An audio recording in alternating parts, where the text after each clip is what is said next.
Hello friends, good evening. कैसे हमारे dear students? Actually मैं गुड इवनिंग इसलिए बोला ताकि मैं यह वीडियो शाम को बना रहा हूँ। ओके, तो डियर स्टूडेंट्स आप देख सकते हैं स्क्रीन पे आपके सामने लिखा हुआ हमारे dear students old English. Okay, तो आज का जो वीडियो हमारे डियर स्टूडेंट्स ये ओल्ड इंग्लिश का है। किसका है भाई साहब? ओल्ड इंग्लिश का। ओके, तो आज हम लोग पढ़ने वाले हैं आपका ओल्ड इंग्लिश, मोस्ट इम्पॉर्टेंट है, जो कि चैप्टर 3 है। चैप्टर 3 है और 12th के तो मोस्ट इंपॉर्टेंट है। ओके, तो मेरे प्यारे छात्र आपसे बस एक रिक्वेस्ट है कि अगर आप स्टूडेंट्स हैं और तैयारी कर रहे हैं 12th का और चाहते हैं कि बढ़िया मार्क्स आए 12th में, तो प्लीज़ एक बार वीडियो को अंत तक देखना मत, कॉपी में नोट भी कर लेना। ओके, मैं कोई बकवास नहीं कर रहा हूँ। I am not making you full, I am knowledge sir and here I am teaching you free of cost. Okay, यही पीडीएफ के लोग पैसा भी लेते हैं। चलिए, the period of old English lies between, यहाँ पे क्वेश्चन पहला है कि जो ओल्ड इंग्लिश की पीरियड है कब से कब तक है। ओके, ऑप्शन 500 पर ये होगा नहीं भाई साहब, तो ऑप्शन 449 से 1066 ये दोनों एक ही दिया है। ठीक है, ये भी सेम है, ये भी सेम है, कोई मार लो, ये अब मिसप्रिंट हो गया, बाई मिस्टेक हो गया। ठीक है, कोई बात नहीं। तो आपको पता है भाई साहब कि ओल्ड इंग्लिश का 449 से 266 है। ठीक है, याद रखना है। और मिडिल है 1150 से आपका 1150 से 1500 तक है। ठीक है, अब 1500 से मॉडर्न इंग्लिश है। ठीक है, यहाँ आइए, ये मोस्ट इंपॉर्टेंट है रे भाई, मोस्ट इंपॉर्टेंट चैप्टर। जितने स्टूडेंट देख रहे हैं, the Anglo Saxons where, Anglo Saxons कौन पीपल हैं? तो जर्मन पीपल। एंग्लो सेक्शन भाई साहब जर्मन पीपल हैं। और मैं बता दूं, इस वीडियो में हम लोग ऑब्जेक्टिव और सब्जेक्टिव दोनों करने वाले हैं, इसलिए मेरे प्यारे छात्र आपसे रिक्वेस्ट है कॉपी कलम लेकर बैठ जाओ और लिखना शुरू करो। Okay okay students, so now ये रहा क्वेश्चन आपके सामने। How many dialects of old English are there? Old English में कितने डायलेक्ट्स हैं? बता दें फटाक से, 4 है। कितने हैं भाई? ओल्ड इंग्लिश में 4 डायलेक्ट्स हैं। ठीक है, कोई दिक्कत? आई होप आपको कोई दिक्कत नहीं हो रहा, क्योंकि मैं पढ़ा रहा हूँ, नॉलेज से बता रहा है। ठीक है, next question my dear students, आप देख सकते हैं आपके ओल्ड इंग्लिश में कितने डायलेक्ट्स हैं? 4 हैं। तो यहां देखो next question, the period of old English starts from, old English की पीरियड कब से शुरू हुई? अभी तो आपको ऊपर ही मिल गया था, कब से शुरू हुई भाई?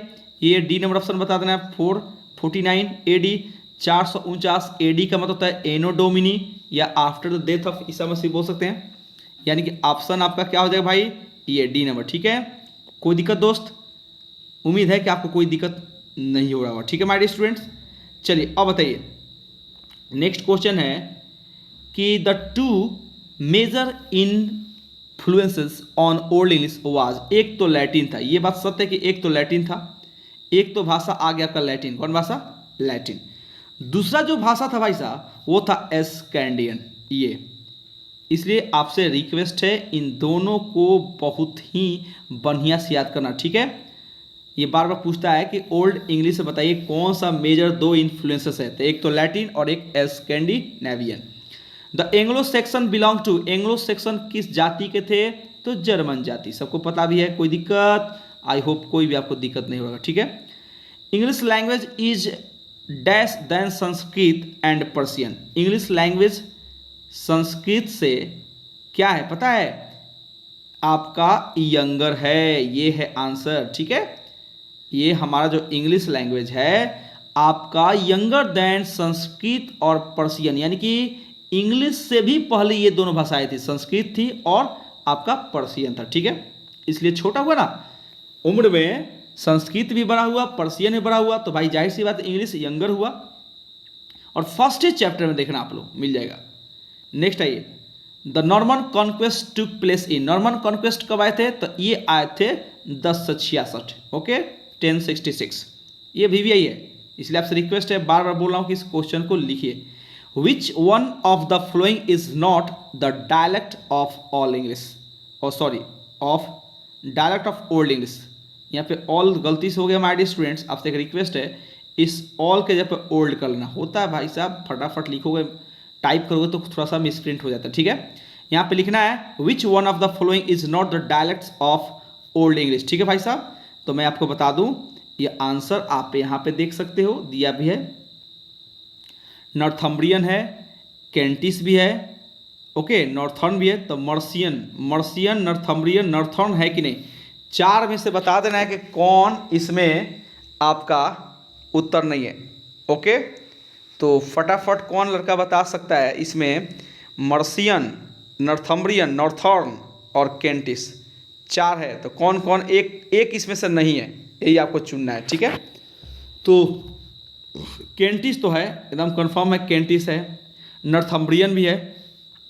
मर्सियन और नॉर्थर्न में कौन है जो नहीं है?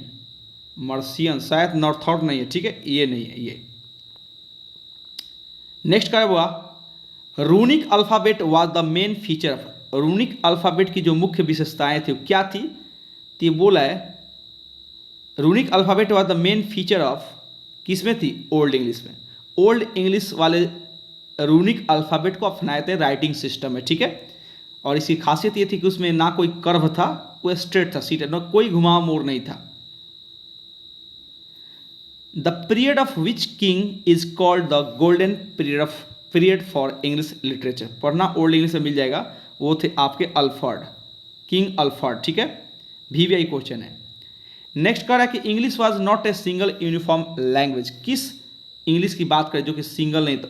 ओल्ड में ही यह कोई एक समान रूप का भाषा नहीं था, इसमें बहुत सारे भाषाएं मिक्स थे, ठीक है, बहुत सारी भाषाओं का मिश्रण था, ओके, इसलिए बोलते हैं इंग्लिश इज द मिक्सचर।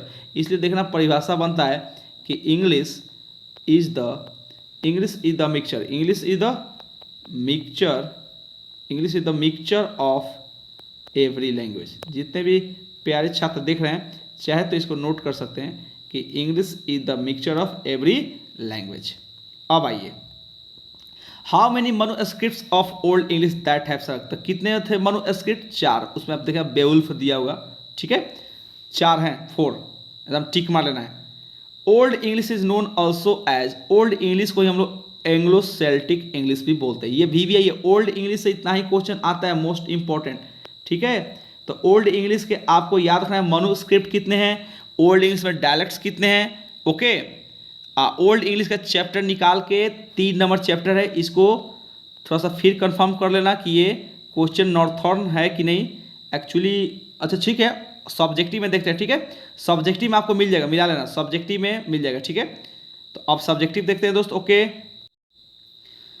तो डियर स्टूडेंट्स आप देख सकते हैं स्क्रीन पे आपके सामने है, यहाँ पे अब चलते हैं हम स्टोरी ऑफ इंग्लिश चैप्टर 3 का ओल्ड इंग्लिश का सब्जेक्टिव क्वेश्चन, क्या करेंगे?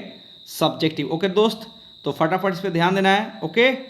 तो भाई साहब पहला क्वेश्चन है कि what was the impact of the Norman conquest on vocabulary of English, okay, ये मोस्ट इंपॉर्टेंट है, देख सकते हैं भाई साहब, दिया है मेरे प्यारे छात्र, कह रहे कि द इम्पैक्ट मीन्स होता है वो प्रभाव, the impact of the Norman conquest on vocabulary of English can be noticed in the infusion of a large number of French words into the vocabulary of English from Europe to mainland Britain। ये है Norman conquest का प्रभाव, ठीक है, शब्द पे, अंग्रेजी के शब्दों पे, अंग्रेजी के शब्दकोश पे क्या है ध्यान दिया गया है कि बहुत सारे उसमें मोर आए हैं, बहुत सारे घुमाव, बहुत सारे ऐसे फ्रेंच वर्ड हैं जो कि अंग्रेजी के वोकैब में क्या हो गया, यूरोप से आए हैं और मेनलैंड ब्रिटेन में शामिल हो गए, ठीक है।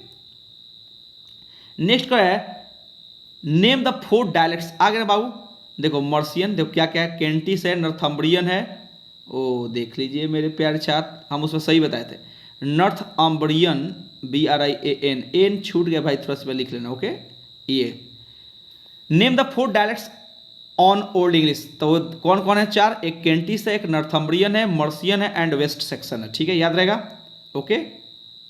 तीसरा क्वेश्चन बहुत इंपॉर्टेंट है, write the feature of the runic characters alphabet, तो the runic characters were composed of sharp, वो लिखा गया, तैयार किया, एकदम शार्प स्ट्रेट सीधा होता है, यानी पहले एकदम सीधा, उसमें कोई घुमाव उमाव नहीं था, जैसे घुमाव होता है ऐसे होता है वैसे होता है, तब ना ए लिखाता है, और वो सीधा था, ठीक है, लाइंस विदाउट कर्व्स, कर्व्स मतलब मोड़, बिना कोई मोड़ का सीधा, ठीक है my dear students.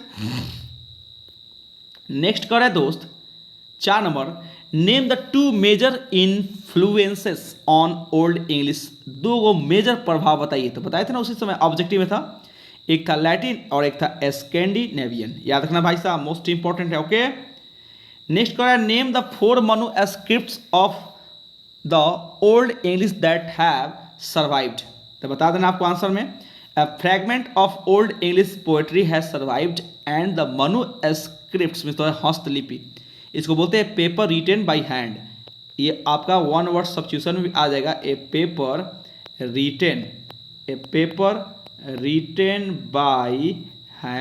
Written by hand, इसको बोलते हैं manuscript, ठीक है। तो कह रहा है भाई साहब, a fragment of old English poetry has survived and the manuscripts are as given are here under. देख लो कौन कौन है, एक द बेवुल्फ है, एक द जूनियस है, और एक द एग्जेटर है, और चौथा एग्जेटर बुक, और एक है वर्सली बुक, ठीक है। ये चारों आपके manuscript से ओल्ड इंग्लिश के बहुत बार पूछा है मेरे प्यार छात्र, ओके, इसको नोट कर लेना, ठीक है भाई साहब। अब एक ट्रू फॉल्स देख लेना, बहुत इंपॉर्टेंट है ये ट्रू फॉल्स, यहाँ पे देख सकते हैं। हाँ तो दोस्त, आपके स्क्रीन पे जो आपका ट्रू फॉल्स के लिए फर्स्ट क्वेश्चन होगा, देख सकते हैं डियर स्टूडेंट्स, आपकी एकदम स्क्रीन पे बढ़िया दिखाई भी दे रहा है, ओके। पहला क्वेश्चन है कि old English is known also as Anglo Celtic, एकदम बिल्कुल सत्य बात है, इसलिए यहाँ पे ट्रू लिखा गया है, ठीक है। देखो मैं लिख दिया हूँ टी, यहाँ पे देख सकते हैं आप, यहाँ पे फर्स्ट क्वेश्चन है यहाँ। And the old English was a single uniform language, ये गलत बात है, क्योंकि ओल्ड इंग्लिश में बहुत सारे शब्दों को उधार लिया गया था, बहुत सारे भाषाओं से, लैटिन, फ्रेंच, क्राडियन, हिंदी, संस्कृत, पर्शियन, बहुत सारे थे। तीसरा, the writing system of old English is very different from what we found today, ये बात सही है भाई साहब, एकदम ट्रू है, देखना मेरे प्यारे छात्र, ये ट्रू है। नेक्स्ट कह रहा है, the Scandinavian influence on old English vocabulary also affected the grammatical system, ये भी ट्रू है। The era of king Alfred was very bad for in, ये गलत है, उसी में तो इंग्लिश डेवलप किया था, किसके ज़माने में, किसके क्षेत्रों में, किंग अल्फ्रेड के ज़माने में, तो ये फॉल्स बात है, ठीक है। तो ये हो गया टोटल हम लोग का ऑब्जेक्टिव सब्जेक्टिव चैप्टर 3।